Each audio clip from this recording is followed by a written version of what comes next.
November regular council meeting at 7 p.m. Please rise for the pledge. I pledge allegiance to the flag of the United States of America and to the republic for which it stands, one nation, under God, indivisible, with liberty and justice for all. Roll call, please. Trustee Markowski is absent. No, Trustee Dilbert. Here. Trustee Guerrero. Here. Trustee Nona. Here. Trustee Burkholder is absent. No, Trustee Stewart is absent. President Myson. Here. Treasurer Nolan Dilbert. Here. And Clerk Woodson is here. Approval of the agenda. I do not have any changes to make. Make a motion that we approve the agenda as presented. Support. Moved and supported that we approve the agenda as presented. All in favor? Aye. All opposed? Motion carries. Public comments on the agenda. Seeing no public, we'll continue. Approval of the minutes, October 8th, regular meeting minutes.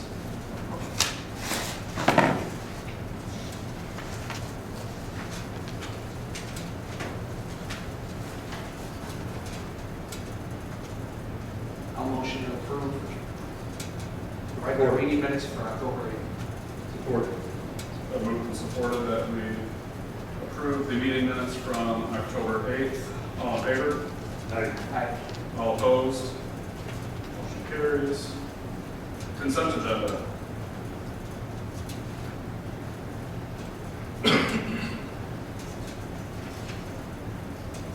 I'll make a motion that we approve the consent agenda as presented. Support. It's been moved and supported that we approve the consent agenda as presented. All in favor? Aye. All opposed? Motion carries. Payment of the bills, treasurer Mullendorf. Okay, requesting approval of, and I know I changed this to October, 2024 payroll of $124,864.72.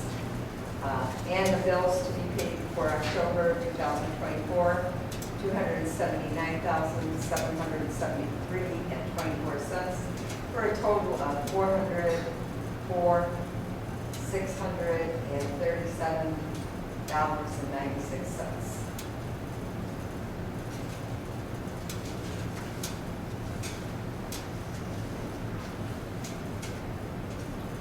Motion's in order to pay the bills. I make a motion to pay the bills presented in the amount of $404,637.96. Support. It's been moved and supported that we pay our bills in the amount of $404,637.96. Roll call, please. Trustee Guerrero. Yes. Trustee Dilbert. Yes. Trustee Nona. Yes. And President Myson. Yes. Treasurer's report. The village has a total of cash assets for October 2024, in the amount of $5,927,871.18.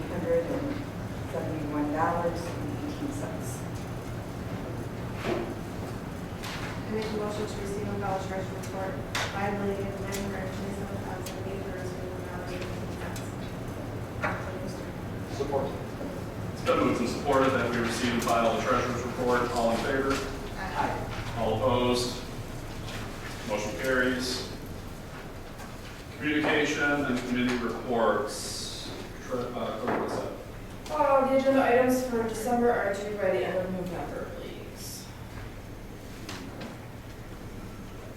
Planning Commission update, Trustee Dilbert. The planning commission met last Tuesday, and the one item on the agenda was the preliminary site plan review for the Haven Ridge Estates as proposed for Haven Ridge near the park. A handful of items were pointed out that they needed to correct, so they'll be coming back to planning either December or January. He wasn't sure if they'd be ready for December, so we just said whenever they're ready, Yeah. whenever they have it ready. But it does sound like that project is a go. They're eager. Yeah. Nice. Yeah, I'm really excited about that one. Might need to put my house up for sale and move there. Mentally, I was thinking, trust me, I had that. Yeah. All right, Parks and Recreation update, trustee Guerrero. Yes, so our Scarecrow contest was really exciting and good. The first prize was Coney Island and the second was Valor. We talked about come up with a donation letter for the community, like for businesses to get more engaged, so we're gonna have a meeting about that, get more sponsorship or whatnot.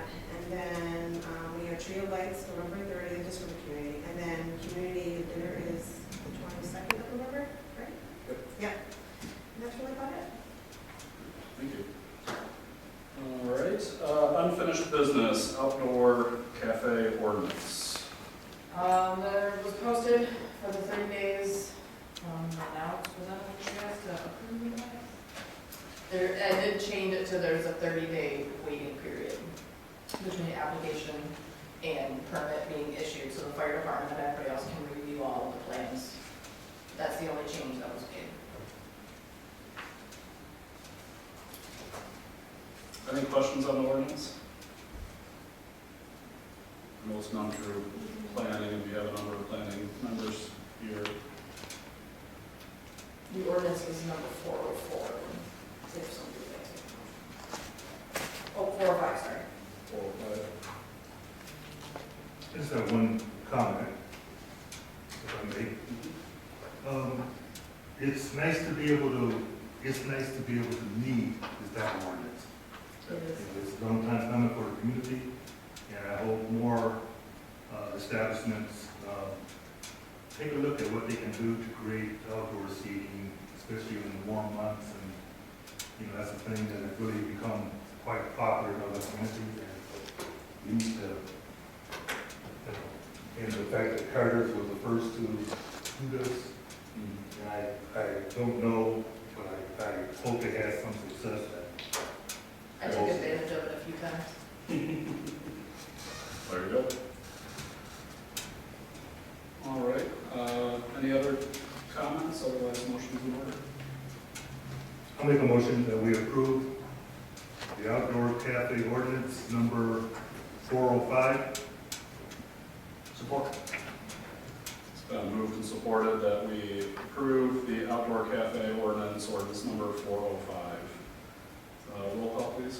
Trustee Gilbert? Yes. Trustee Noah? Yes. Trustee Guerrero? Yes. And President Mason. Yes. All right, new business, item number A, employee policy manual, Ms. Hazel? Or Chief Steer? Or both?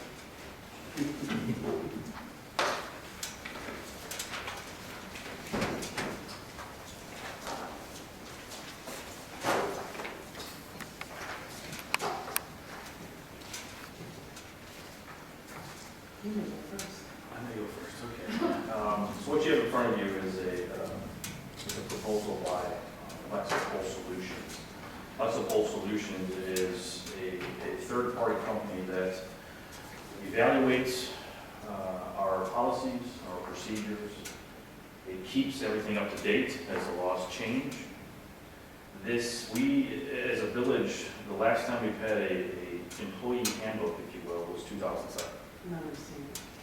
Nobody has ever received it upon employment. So what this is going to do is be your employee handbook, all digital on a dashboard that anybody can access at any point in time via an app on their phone, on their desktop.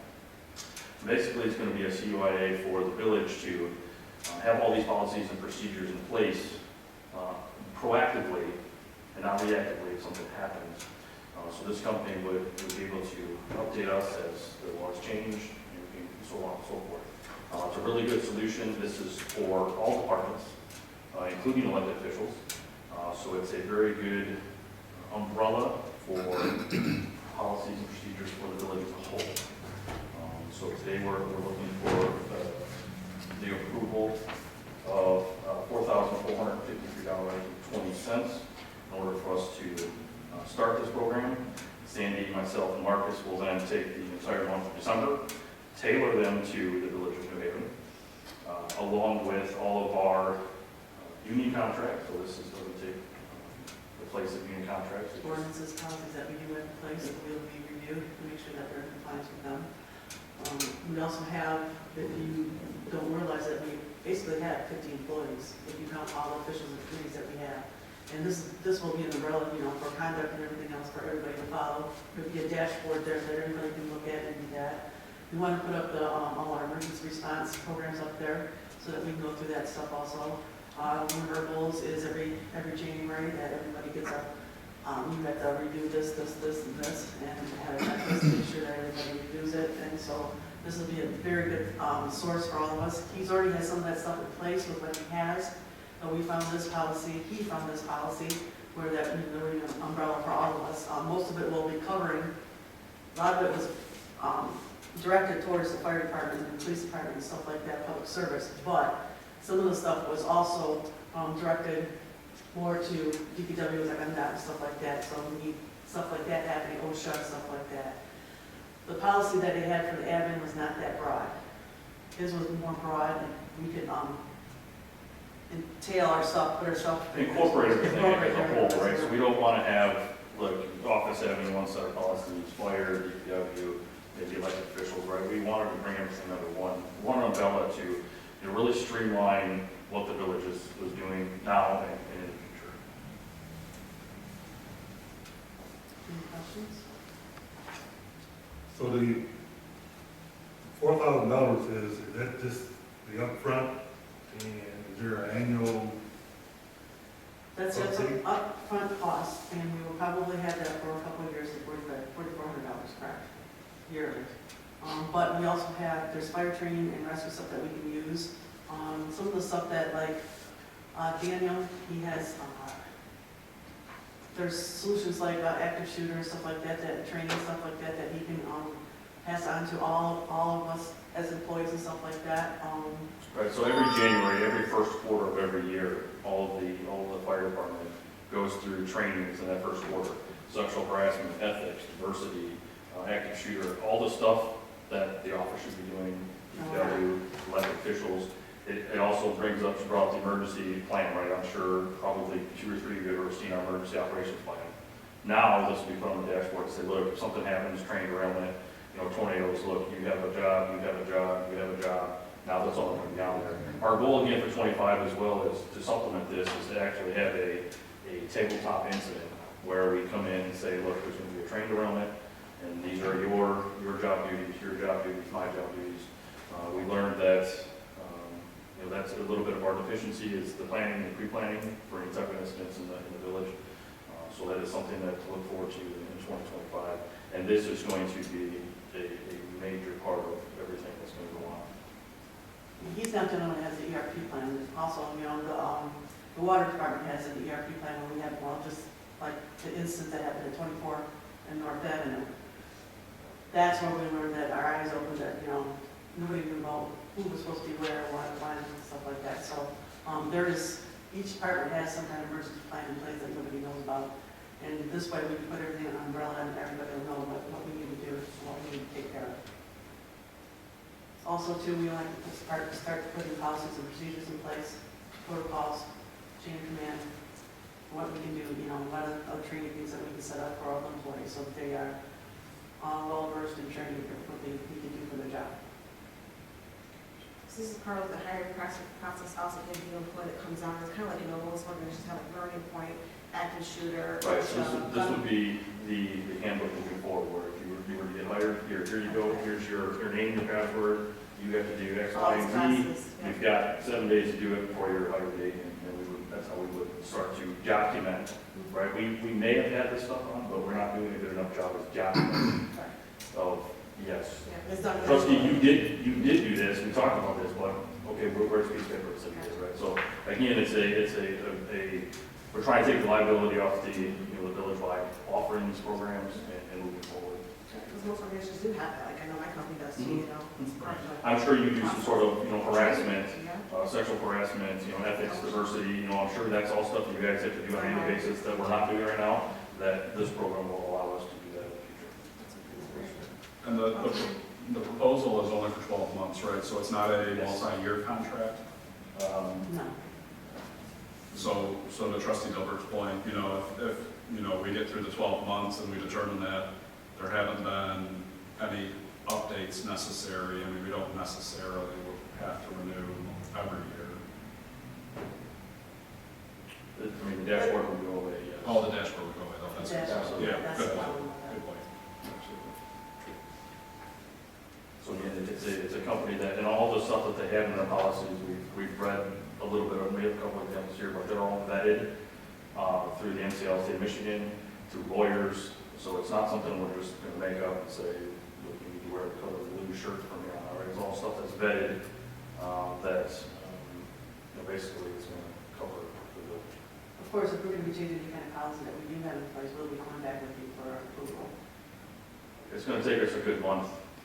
You know, we have, our goal is to have this implemented by July 1 of 25, but it's gonna take us at least a month to come up with what is. Plus, we have to get on their list of training and set this up for us also too, so. Are there other companies other than Lexipol, are there similarities, like other companies that do this for maybe a different cost? So I currently use a different company, yes. It doesn't offer me in depth what Lexipol does, but I do have a company currently that I will be moving aside and going with this if we decide to go with this today. But there are other companies, but they're not in depth with the policies, the laws and stuff like that. HR is a big one, HR was not part of that. I mean, it So goes through and this goes defines. through very thoroughly, a lot of. Oh, it defines a lot of stuff. Okay. Yep. Sounds good. Any other questions? As I said, we had 15 employees. Kind of crazy to think we were. We had 15 employees on the payroll. It's been- Yeah.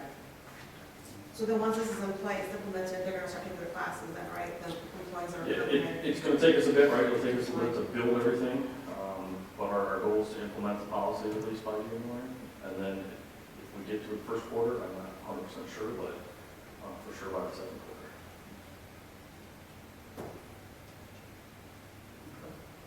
There's no other questions, motions in order?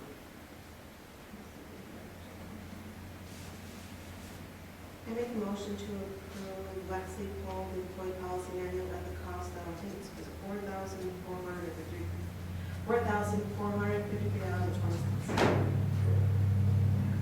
Support. It's been moved and supported that we approve the Lexipol proposal in the amount of $4,453.20. Roll call, please. Trustee Guerrero? Yes. Trustee Gilbert? Yes. Trustee Nova? Yes. President Yes. Thank you. Thank you. Thank you. Item B, BSNA payment processing. This is something that I'm excited to bring forward. If you remember, I think it was a couple years ago, I brought forward a proposal to replace Point and Pay with Invoice Cloud. That came at a cost to the village, and since then I have learned that BSNA has come out with their own payment processing solution, partnering with Stripe, that mimics a lot of what Invoice Cloud actually offered.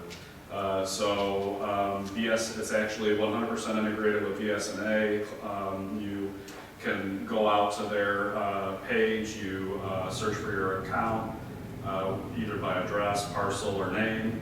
You can set up your actual personal account with the system. You can actually enter in your payment methods and save it if you so choose. You can check the box to automatically pay your utility bill moving forward.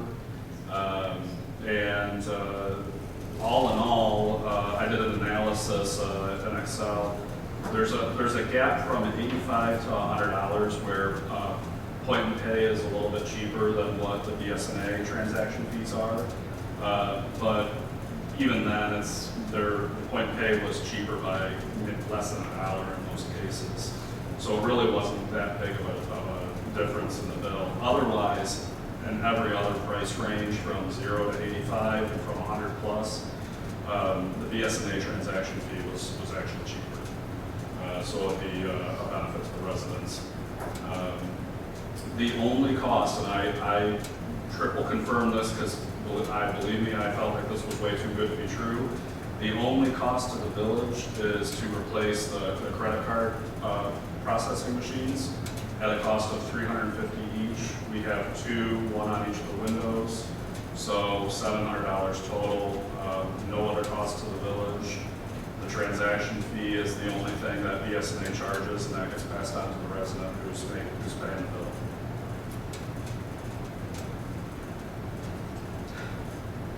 When I heard about this, I wanted to sign right away. Sandy had to calm me down a little bit and tell me to bring it to council since we're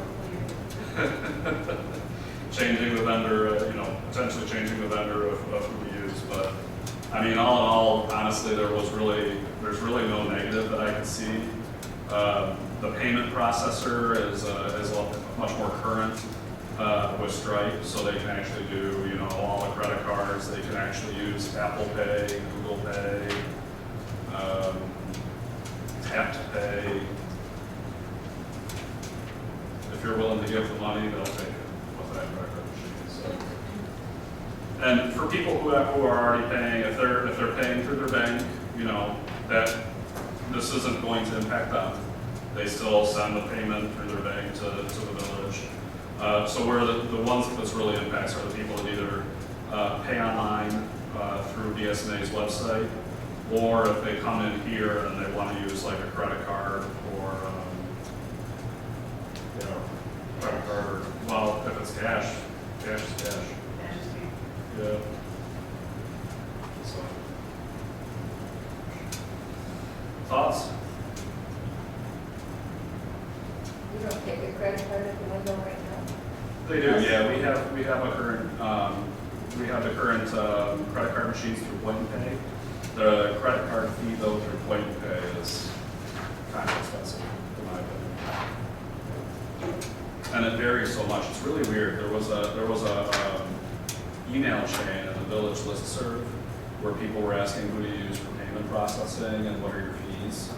And people were all replying that they're using Point and Pay, and they had various different fees that they're paying. It seems like people were able to negotiate better fees or something. I don't really understand that, but. Any chance to know what those fees range from? So, shoot, do I have in here? So I have, in here I have what the fees are in the packet. So like utility billing credit card, it's a $2 or 2.95% with a 50-cent per transaction charge. With Point and Pay, they charge a tiered price of like $3, $6, $9, and so on. Per pound. It goes up fast. So when you get above $100, that's where the BSNA solution really would save a lot of money.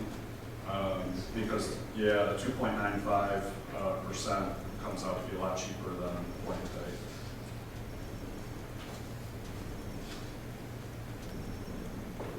And like I said, the interface that they have is really well designed. It's just very user-friendly, more modern than the Point and Pay interface if you go to pay your bill online.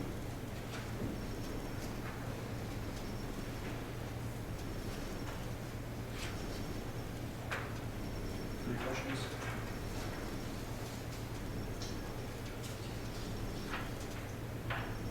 If not, motion's in order. I'll make a motion that we adopt the new BSNA payment schedule processing. I don't know what you want to call it. Yeah, payment processor. Support. It's been moved and supported that we adopt BSNA's payment processing solution. Roll call, please. Trustee Gilbert? Yes. Trustee Dono? Yes. Trustee Guerrero? President Weiss? Yes. All right. And last but not least, under new business, let me scroll down to it. We did receive a notification. Oh, I'm sorry. Oh, you can speak to it. I just put that in there so everybody knew what the item agenda was. Okay. I didn't see that till I wasn't there either. So we did receive a letter from Macomb County Planning and Economic Development. They are having a reorganization. As part of the reorganization, they are terminating their services with the village. We currently use them for the planning department with Mr. Kalkaski as our planner. Technically, the letter that they sent said as of December 31st. It sounds like they're willing to work with us and continue it on a few more months if need be, so that we can get a new planner in place in the meantime. So, Yeah, he said he would provide us some names if we were interested. yeah. I don't know if he has it. I asked him. I think he gave it to Chairwoman Radzik. Okay. Like to put it to bid, or do a search for a new planner. If there's any objections to that, and somebody to replace Mr. Kokassi by the end of the year. Everyone doing our, put it out for everyone. Yeah, so we could do an RFP. We also, I did go back and refer to the ordinance. The ordinance does allow us for professional services if we were to solicit organizations and ask for quotes. We are able to do that without having to put it to bid. I'm open to either choice. I mean, if we're being fed names, we could try talking to them first. One of the things that we need to give some consideration as to what amount of service do we need. Right. We don't necessarily need a full-time planner, but we need someone who's available. And it may require coming to this office twice a week for 4 hours or whatever, or some. Yeah, some availability. Yeah, especially it's been really nice. We've been having so much developers and companies that have been approaching us about things that they want to do within the village. It's, it definitely would be nice to have, somebody that's available and can be flexible with meeting. We've been having a lot of pre-construction meetings and so on and so forth. So it'd be nice to find somebody who's good and knows what they're doing and is available, isn't going to charge us an arm and a leg. Although it kind of reminds me of that triangle, cheap, good quality, and efficient or something like that. Yeah, the next person needs to have, or at least be familiar with small communities. Yeah. Because what we require is somewhat different than, Sterling Heights or larger communities. We're in a rural location and we do have some major crossroads and they need to have some knowledge of, what we can do to attract and what benefits us. Yeah, absolutely. All right, if everybody's comfortable with it, in lieu of putting it to bid, we can at least start with soliciting for some of the names that we're being given and see what they say, see if we can get any interest from them. If we strike out with talking to some of the names that we've been given, we could always bring it back in December to see about putting it to bid. They sounds like, if we extend past the December 31st deadline, they're not just going to leave us, in a bind. All right. With that brings us to call from the floor. All right. Call from the table. Oh, Treasurer Melinda. Just want to say it's been great last 2 years working with everyone. I'm going to miss you. Yeah, no, I definitely, I was, that was kind of what I was planning on saying is, it's been great having you on the board for the past 2 years and, I always enjoy our conversations and, it's always good to also get your input as well. So I appreciate your service for the past 2 years, helping us with the village. I wish our other trustee would have been able to make it tonight. Wish him well, but he's a dedicated guy, taking care of his kids and their sports teams and all that. So we wish him well. So with that, congratulations though to everybody that won the re-election, and looking forward to our new trustee, Ms. Hashem, coming on board. Any other call from the table? Motion's ordered. Make a motion to end at 7:30. On the dot. I can't go home and party. Oh.